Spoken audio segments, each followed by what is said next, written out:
What's going on, guys? So welcome to the channel. If you guys are up to tune with my Instagram, link will be somewhere either on the screen or possibly in the description. I posted a picture of a group that I actually shot last month. So I wanted to do a video now that the deer hunting season is all over here, for at least me. Archery season is still open to the 1st of January here in Wisconsin, but the gun season is done. Muzzleloader is this week. I wanted to show you guys what has allowed me to make tighter groups as a hunter. A good group with an arrow may be an inch. Some people get as close as centimeters and can really dial their gear in. Now, what I have seen over the course of my now almost year owning the bow that I have here is that my window from the beginning of when I shot this bow to now has like minimized significantly. So I wanted to kind of go over the gear as well as why do I think this is all working well for me here. So to begin, the bow that I'm using is a Hoyt Rampage XT. Right here. It is dialed in to 63 pounds. And I got about a 29 inch draw length on it. Just perfect for my wingspan, where I don't have to push my head forward or maybe move my head back to look down my peep. I just get settled in and I'm ready to go. Now, this bow has got a lot of firepower to it. And matter of fact, like the caliber that I was actually shooting in was remarkable when I first bought this bow. Even with a very terrible rest and a 3-pin multi-pin sight that actually was designed by Hoyt, which was dialed into 20, 30, and 40 for me. Now that setup did kill my first deer, but what I started to notice is that I could start making micro tunes to make this even better. So I've really pieced together a lot of this stuff over the year. So the first thing I want to talk about, and I think it's probably the most important, is the actual sight. Now, sights, they go very underrated, in my opinion, of making groups, because normally you can make a group with some of the worst sights imaginable and get dialed in and good to go. I've seen people that use sights that are as old as I am, and they kill deer because they're dialed in. They're maybe not as bright as the new stuff is on the market, but they still get their stuff done. So what I actually did with this bow, and I'm really happy with it because I just got sighted in today. I'll show you that group that I was shooting today, and then I'll also show you some of the stuff that with the actual multi-pin is I'm actually using the Fast Eddie, and then this is the XL. This is the one with the dovetail. And the nice thing I like about this actual sight is, though it is very lightweight, it is very high quality and pretty expensive, is that this sight, if you look right in there, there's a double pin. The green is the top pin, and then the orange is the bottom pin. Now, what does that mean for this? So it really just depends on your calibration tape and how you shoot. So the nice thing about this sight is that you have to calibrate it very specifically. It varies from person to person. I do believe there's 65 different calibration tapes that comes with this sight. So my calibration tape is number 35. Now, with that double pin, my second pin is actually right under 40, probably at 41, somewhere in there. maybe in the middle of 40. So it goes 20 to 40. It's a 20-yard jump. And why I like this so much is, say, let's do a more practical thing, because this is a situation that happened to my buddy. Is that he had 2 does walking in this season, and he shot the first one right underneath his tree stand.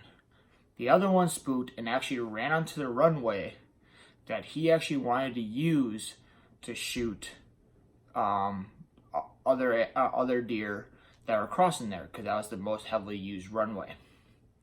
That runway, though, going through there was marked at 48. So what he had to actually do is change the spin dial on his setup to 48 in order to make the precise shot.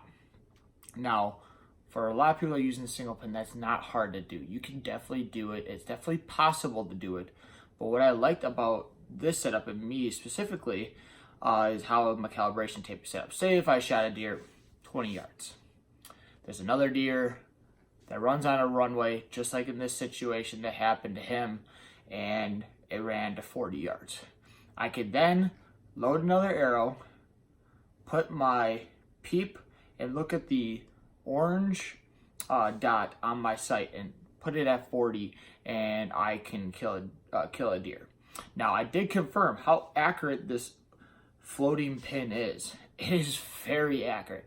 The one downfall about this sight is that second pin, because you are not used to it, because it is designed as a single pin sight, is that you have to really just settle in, get ready, and really make sure your shot is okay.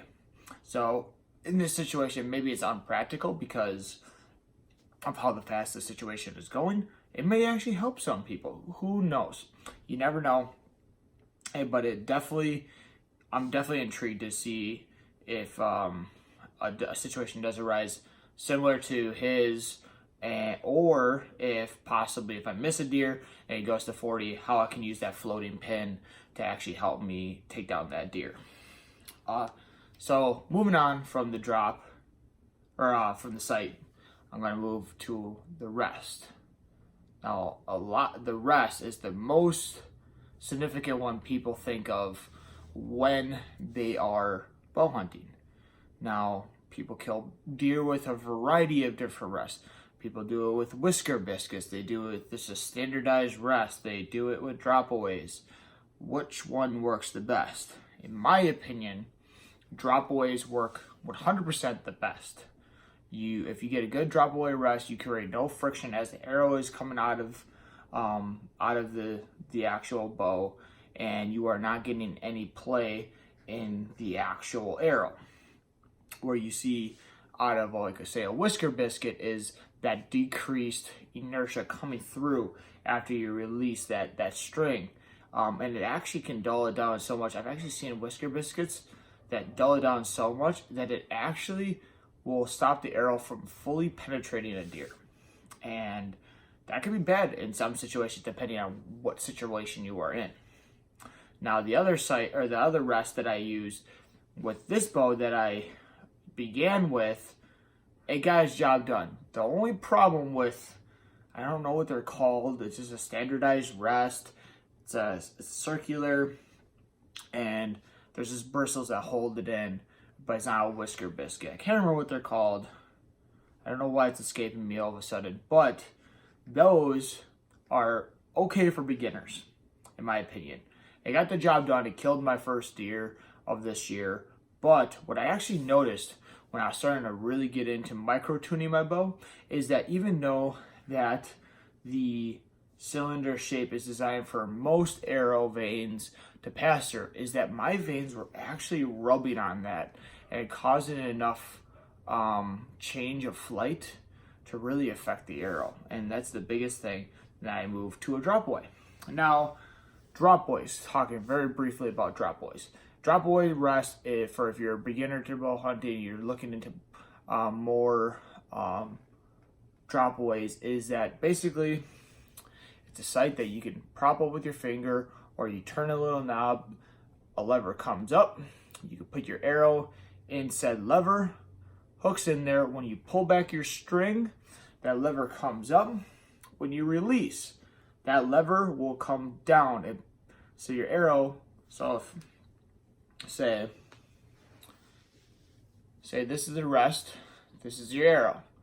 As it's coming through, it's going down and your arrow is passing where it was originally resting without any interference. That's the plan. There's some of them that create enough inertia to come back up and actually hit your arrow, but with the higher quality drop boys, you don't really see that stuff. I wanted to play it safe because this is who I am. I'm very cautious about my gear. As a hunter, I never strive to injure an animal. I know a lot of hunters don't ever try to do that. It's just about being ethical, but there is some hunters out there that just straight up don't care. And I just refuse to be that hunter that just doesn't care. I want that animal to have a peaceful death.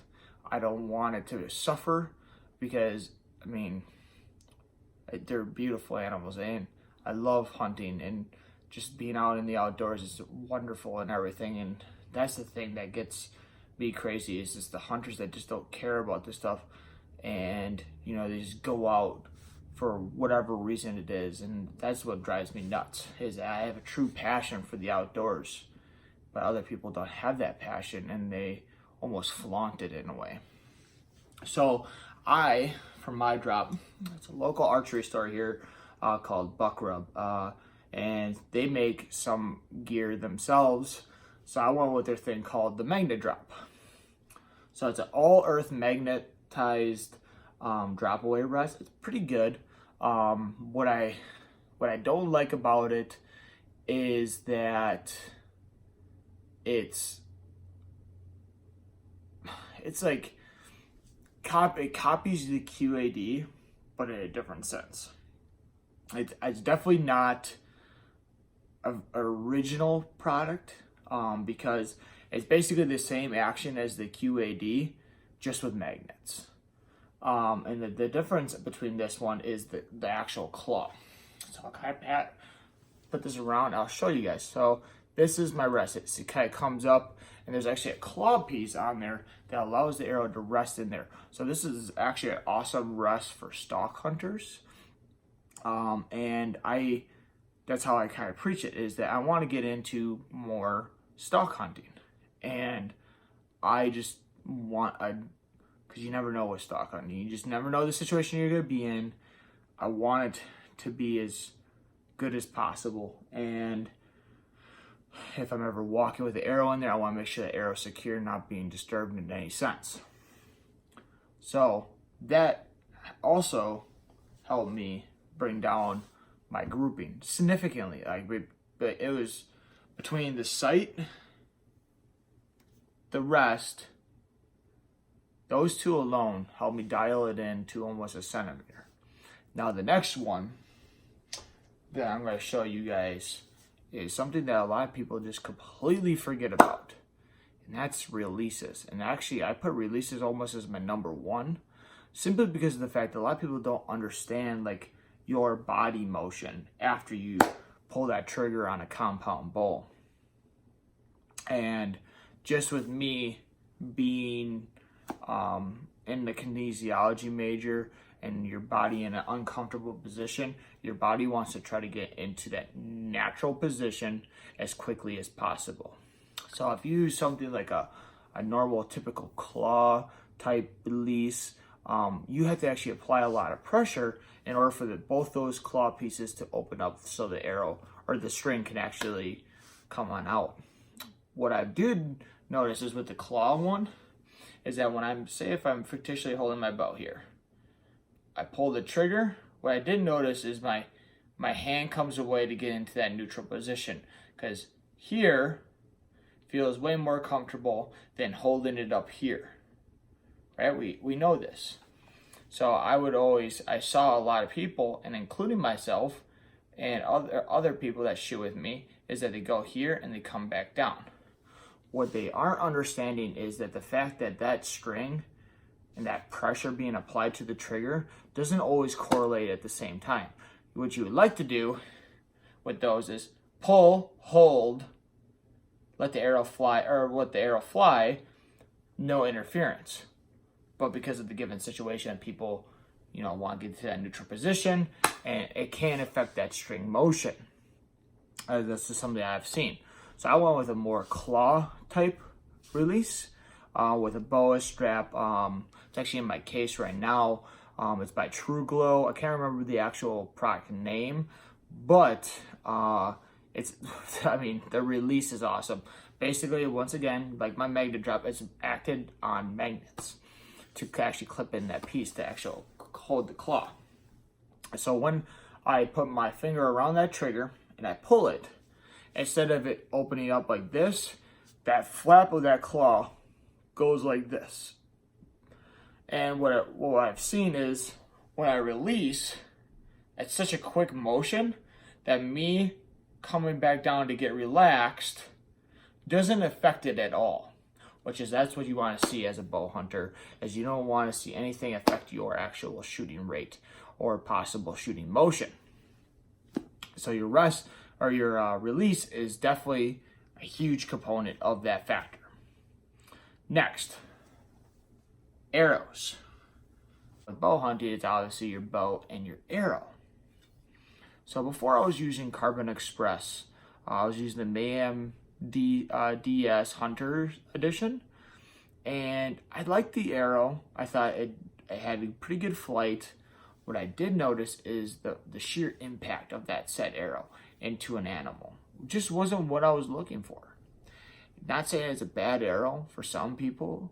It could be an awesome arrow. It could be an opinion for you or an option for you. In my case, I switched my arrow and I went with the Black Eagle Spartans. And this is the 400 spine. Now people are like, why am I going? I got a lot of questions about why I went with the 400 spine. And actually, I talked to a guy at a bow shop, very knowledgeable individual, and he actually turned me on to using a 400 spine rather than a 350. Well, with this, I kid you not, the penetration this arrow has is remarkable. And just to share with you, so we were shooting 3D targets today when I was trying to get my calibration tape set up for my Spot Hog. And actually, a matter of fact, that this arrow, this said arrow, probably not this same exact one, but just another one in the case, passed through a 3D target that was shot a little bit too much in the sweet spot.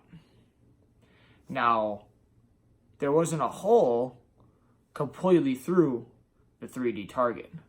My arrow managed to still punch a hole through that first 3D target and then get this much penetration on the 3D target behind it. It was remarkable. And all that day, or all today, I was getting penetration like that, where I was shooting brand new 3D targets, damn near, and it was getting penetration. And in one case, I shot a 3D elk target. It went completely through on the other side, and it had this much sticking out on the one side, and then about this much on the other side. It was remarkable, and I wasn't getting that kind of penetration before. So your arrow does depend on a lot of things. So I definitely say, before you buy an arrow, if you are a hunter, not just read the boxes and find out your calibration between your draw length as well as your poundage that you shoot, but also do your research. Find out the best products on the market, calibrate it to your specific aspects of your bow, as well as ask for so-called expert advice. Find out what the best option is. And that's what I did. I should have done that in the first place. And now, because of it, I have this arrow for next year. And a matter of fact, this arrow right here will be seen on our future turkey hunt for spring, as well as our coyote hunt that we're doing this year to try to take care of a medicine coyote that my family has going on right now. So this setup right here helped me dial from before, from an inch diameter grouping to the other day and today. I was shooting groups that were this far apart. A lot of people say, well, that's like one time. It wasn't one time. It was every single shot I was having that kind of grouping. It was from anywhere between 20 all the way to 40. And it's just remarkable when you really hone in your skills, what you can do with your bow. And I just wanted to share that with you guys. I will put the links to the equipment in the description. That way you guys can see it. And I'm hoping that you guys do enjoy this video. It was raw, it was uncut, it could be really bad, but I hope you guys enjoyed it still nonetheless. I hope this does help you guys decide on what gear to go with. If you have any questions, feel free to leave a comment. See you in the next video.